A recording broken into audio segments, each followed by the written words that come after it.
భారత అంతరిక్ష పరిశోధన సంస్థ ఇస్రో చేపట్టిన వినూత్న ప్రయోగానికి శ్రీహరికోటలోని సతీష్ ధావన్ స్పేస్ సెంటర్ వేదికైంది. ఒకే వాహక నౌక ద్వారా 8 ఉపగ్రహాలను వేర్వేరు కక్షల్లోకి ప్రవేశపెట్టి ఇస్రో శాస్త్రవేత్తలు సరికొత్త చరిత్ర లిఖించనున్నారు. 48 గంటల కౌంట్డౌన్ అనంతరం ఈ ఉదయం 9:12 పిఎస్ఎల్వి C-35 నింగిలోకి దూసుకెళ్లింది.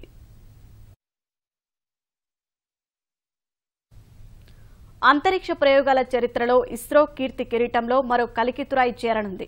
ఒక వాహక నౌక ద్వారా ఒకేసారి 8 ఉపగ్రహాలను నింగిలోకి పంపిన ఇస్రో వాటిని వేర్వేరు కక్షల్లోకి ప్రవేశపెడుతోంది.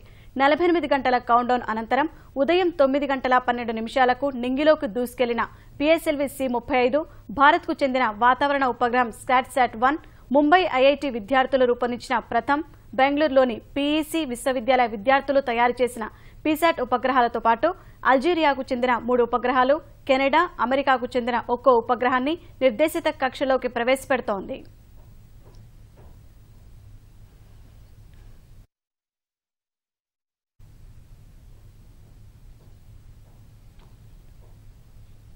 ఉపగ్రహాలతో కలిసి పిఎస్ఎల్వి C-35 బరువు 675 కిలోలు.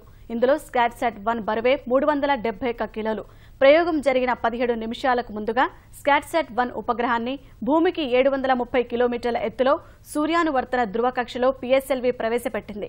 అనంతరం భూమి నుంచి 689 కిలోమీటర్ల ఎత్తులోని సూర్యానువర్తన ధృవ కక్షలో మిగిలిన ఉపగ్రహాలను ఒక్కొక్కటిగా వాహక నౌక ప్రవేశపెడుతోంది.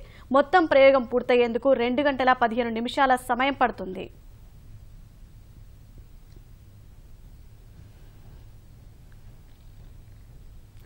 ఒకే రాకెట్ ద్వారా బహుళ ఉపగ్రహాలను ప్రయోగించడం ఇస్రోకే కొత్తేమీ కాకపోయినా 2 విభిన్న కక్షల్లోకి వాటిని ప్రవేశపెట్టడం ఇదే తొలిసారి.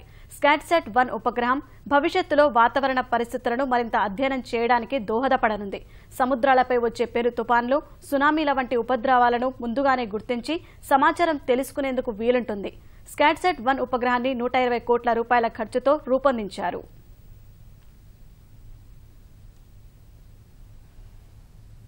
उठता हुआ पीएसएलवी और जोरदार गड़गड़ाहट, उसकी जोरदार आवाज हमारे कानों तक, कमेंट्री बॉक्स तक बिल्कुल सुनाई पड़ती हुई अपने गंतव्य पथ तक पीएसएलवी C-35 8 उपग्रहों को लेकर आकाश में बढ़ता हुआ.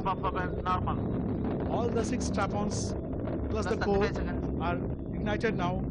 The full power of PSLV is now on.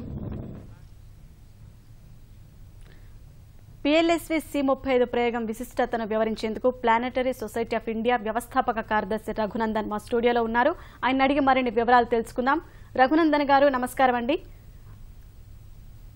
స్కాట్శాట్-1 ఉపగ్రహాన్ని నిర్దేశిత కక్షలోకి వాహక నౌక ప్రవేశపెట్టింది. ఈ ప్రయోగంలో తర్వాత దశలేంటి?